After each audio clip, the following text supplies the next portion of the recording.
असत्य कथन का चयन कीजिए। इनमें से कौन सा कथन है जो कि गलत है, उसका आपको चयन करना है। देखिए, पहली बात क्या है कि बालेंदु शर्मा दादिच को राजस्थान रत्न अलंकरण से सम्मानित किया गया है। ये बात बिल्कुल सही है। नाम याद रखिएगा, बहुत इंपॉर्टेंट है। वन लाइनर क्वेश्चन बनेगा आपके सामने कि बालेंदु शर्मा को हाल ही के अंदर निम्न में से कौन से अवार्ड से सम्मानित किया गया है, तो याद रखिएगा राजस्थान रत्न अलंकरण से सम्मानित किया गया। वेरी वेरी इंपॉर्टेंट, ये सही है। दूसरी बात है, चीनी गुड़ पर कृषि मंडी शुल्क पूर्ण रूप से समाप्त है। बिल्कुल, ये अभी हुआ था। आप सब जानते हैं कि चीनी और जो गुड़ है पर कृषि जो मंडी शुल्क है वो पूर्ण रूप से क्या कर दिया, समाप्त। ठीक है। सी क्या कह रहा है कि राजस्थान का सबसे बड़ा इंडोर जो स्टेडियम है वो आपके उदयपुर में शुरू। ये भी बात सही है, यानी कि ए बी और सी तीनों ही सही है।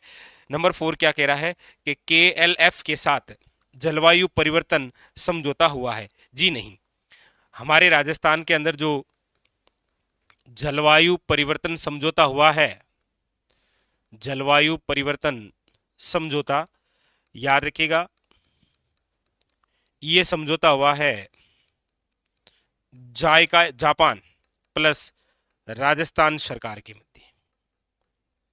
और कितना, 1473 करोड़ रुपए का। याद रखिएगा, इंपॉर्टेंट बात। ठीक है। तो जो जलवायु परिवर्तन समझौता है वो राजस्थान और जायका के मध्य कितना हुआ है, 1473 करोड़ का। तो ऑप्शन नंबर जो यहाँ डी है वो क्या है आपके सामने, गलत। तो वन लाइनर क्वेश्चन बनते हैं, याद रखिएगा बालेंदु शर्मा का नाम याद रखिएगा, राजस्थान का सबसे बड़ा इंडोर स्टेडियम याद रखिएगा उदयपुर। ये भी इंपॉर्टेंट है, याद रखिएगा, वेरी वेरी इंपॉर्टेंट। ठीक है। लीजिए दूसरा क्वेश्चन। अगला क्वेश्चन है कि ऑपरेशन अरावली किस जिले का नवाचार है, बताइए। ऑपरेशन अरावली, ये जो ऑपरेशन अरावली है, सबसे पहले तो ये किससे संबंधित है, तो याद रखिएगा ऑपरेशन जो अरावली है इसका संबंध है अवैध खनन को रोकना। जो अवैध खनन हो रहा है ना, अवैध खनन के रोकथाम। और ये जो ऑपरेशन अरावली है ये किस जिले का नवाचार है, तो याद रखिएगा ये है आपके भरतपुर। भरतपुर जिला प्रशासन द्वारा अवैध खनन को रोकने के लिए एक ऑपरेशन चलाया गया है जिसका नाम है ऑपरेशन अरावली, याद रखिएगा। और ये ऑपरेशन अरावली कब, तो याद रखिएगा हाल ही के अंदर, यानी कि फरवरी 2024। बहुत ही इंपॉर्टेंट क्वेश्चन। ऑपरेशन अरावली किस जिले से संबंधित है, याद रखिएगा भरतपुर से। किससे संबंधित है ये, तो याद रखिएगा जो अवैध खनन हो रहा है उसके रोकथाम के लिए। ठीक है, याद रखिएगा, इंपॉर्टेंट। हाँ, तो ऑप्शन नंबर यहां हो जाएगा B is A correct answer. चलिए अगला क्वेश्चन क्या है, अगला है मोबाइल वेटरनरी इकाइयों का लोकार्पण कब किया गया, बताइए। 21 जनवरी 24 है, 20 फरवरी 24 है, 24 फरवरी 24 है, या 7 फरवरी 24 है, बताइए।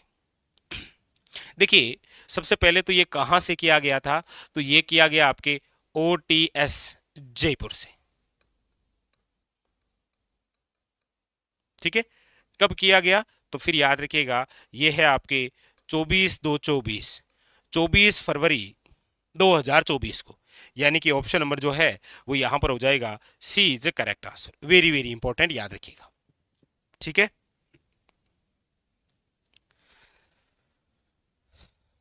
हाँ बिल्कुल।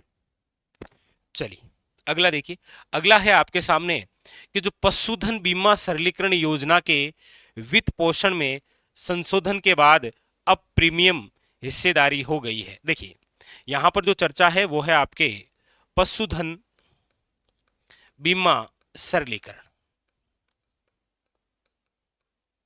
पशुधन जो बीमा है इसके अंदर, पशुधन बीमा जो योजना है ना, इसके अंदर जो वित्त पोषण, कौन सा, पशुधन जो बीमा योजना है इसके अंदर जो वित्त पोषण हुआ करता था केंद्र और राज्य का, पहले कितना हुआ करता था, अब कितना हो गया है, तो बहुत इंपॉर्टेंट है, याद रखिएगा। पहले ये जो हुआ करता था पशुधन बीमा योजना के तहत जो वित्त पोषण है, याद रखिएगा इंपॉर्टेंट एग्जाम के लिए, ये जो वित्त पोषण है ये पहले हुआ करता था केंद्र का 70 और राज्य का कितना हुआ करता था 30। लेकिन इस वित्त पोषण के अंदर संशोधन कर दिया गया अभी हाल ही के अंदर 20 फरवरी 2024 को ये संशोधन कर दिया गया, और इस संशोधन के तहत अब जो केंद्र का हिस्सा है वो हो गया है 60 और राज्य का हिस्सा है वो कितना हो गया है, याद रखिएगा 40। यानी कि ऑप्शन नंबर जो है वो क्या है, सी इज करेक्ट आंसर। इसको वापस ध्यान से पढ़िएगा कि हमारे राजस्थान में जो पशुधन बीमा योजना है ना, इसका जो वित्त पोषण हुआ करता था केंद्र का 70 और राज्य का कितना हुआ करता था 30, लेकिन अब इसमें संशोधन कर दिया गया है और अब ये कितना हो गया है, तो केंद्र का 60 और राज्य का कितना हो गया है 40। याद रखिएगा ऑप्शन नंबर जो है वो है आपके सामने, सी इज करेक्ट आंसर, याद रखिएगा। ठीक है, वेरी वेरी इंपॉर्टेंट, याद रखिएगा। हाँ, ऐसे क्वेश्चन आते हैं जैसे आपको, चलिए फिर एक क्वेश्चन बताइएगा, जैसे आपको पूछा जाता है पंचभद्रा जो रिफाइनरी है, पंचभद्रा रिफाइनरी, इस पंचभद्रा रिफाइनरी के अंदर वित्त पोषित कितना है, और उसमें भी ऐसे पूछा जाता है कि वित्त पोषित में राजस्थान का कितना हिस्सा है, ऐसा क्वेश्चन आता है। ठीक है, हाँ चलिए लीजिए अगला क्वेश्चन। अगला है आपके सामने कि असत्य कथन का चयन कीजिए। बहुत इंपॉर्टेंट क्वेश्चन है ये, देखिए क्या पूछ रहा है। ऑप्शन नंबर ए कह रहा है कि राजस्थान का आधुनिकतम जो तकनीक है का गेहूं भंडारण जो है केंद्र वो अलवर में निर्मित है। ये बिल्कुल बात सही है, याद रखिएगा। वन लाइनर क्वेश्चन भी बन सकता है कि राजस्थान का सबसे आधुनिकतम तकनीकी का जो गेहूं भंडारण है केंद्र वो कहां पर, याद रखिएगा अलवर में निर्मित हो रहा है। अच्छा, बी क्या कह रहा है कि एशिया कप स्टेज फर्स्ट के अंदर इराक में राजस्थान की तीरंदाज प्रिया गुज्जर का चयन हुआ है, ये भी इंपॉर्टेंट है, याद रखिएगा। तीसरा कह रहा है कि ईसा उदावत एनसीसी का बेस्ट कैडेट अवार्ड से सम्मानित हुई, ये भी बात सही है, और ये सबसे इंपॉर्टेंट क्वेश्चन भी है, याद रखिएगा। ईसा उदावत सबसे पहले तो कहां से संबंध है इनका, याद रखिएगा पाली से, और क्यों चर्चा में है हाल ही में, तो याद रखिएगा इनको एनसीसी का जो बेस्ट कैडेट अवार्ड है इससे सम्मानित किया गया है, याद रखिएगा। ये वन लाइनर क्वेश्चन भी बन सकता है, बड़ा इंपॉर्टेंट है, याद रखिएगा। ठीक है, वेरी वेरी इंपॉर्टेंट, याद रखना है आपको।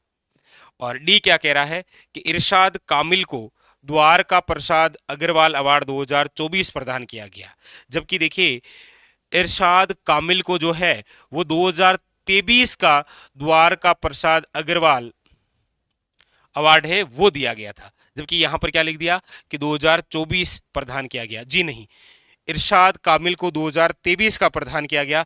24 का जिन्हें प्रदान किया गया है उनका नाम है अमित त्रिपाठी, याद रखिएगा। वापस समझिए, एक अवार्ड है आपके सामने जिसका नाम है द्वारका प्रसाद अग्रवाल अवार्ड। इस अवार्ड की शुरुआत 2016 में हुई थी, याद रखिएगा। ये अवार्ड 2023 में तो किसे मिला है, इरशाद कामिल को, जबकि द्वारका प्रसाद अग्रवाल अवार्ड 2024 किसे मिला है, याद रखिएगा अमीश त्रिपाठी को। तो यहां पर जो ऑप्शन नंबर है वो डी है, वो क्या दे रखा था, गलत दे रखा था, याद रखिएगा। 2024 का मिला है अमीश त्रिपाठी को, और याद रखिएगा 2023 का मिला है वो मिला है इरशाद कामिल को। ठीक है, बस। तो यहां पर आपके ऑप्शन नंबर क्या हो जाएगा, डी इज इनकरेक्ट। तो ये क्वेश्चन थे जहां पर आपके इस प्रकार के जो क्वेश्चन लाते हैं ना असत्य कथन, इसमें वन लाइनर क्वेश्चन बनने की भी संभावना है, जैसा कि आपके सामने ये रहा इंपॉर्टेंट क्वेश्चन। उसके अलावा पशुधन बीमा सरलीकरण, याद रखिएगा आजकल एग्जामिनर वित्त पोषण से संबंधित इस प्रकार से क्वेश्चन पूछता है। ठीक है, और इंपॉर्टेंट ये बात है। और इसके अलावा विशेष तौर पर ऑपरेशन अरावली जो है ये बहुत इंपॉर्टेंट क्वेश्चन है आज का, याद रखिएगा। ठीक है, और उसके अलावा ये आप कह सकते हैं कथन कौन सा है, जहां पर ये याद रखिएगा राजस्थान का सबसे बड़ा इंडोर स्टेडियम और साथ में जलवायु परिवर्तन समझौता किन किन के मध्य हुआ। ठीक है, चलिए तो फिर ये था आज का हमारा सेशन।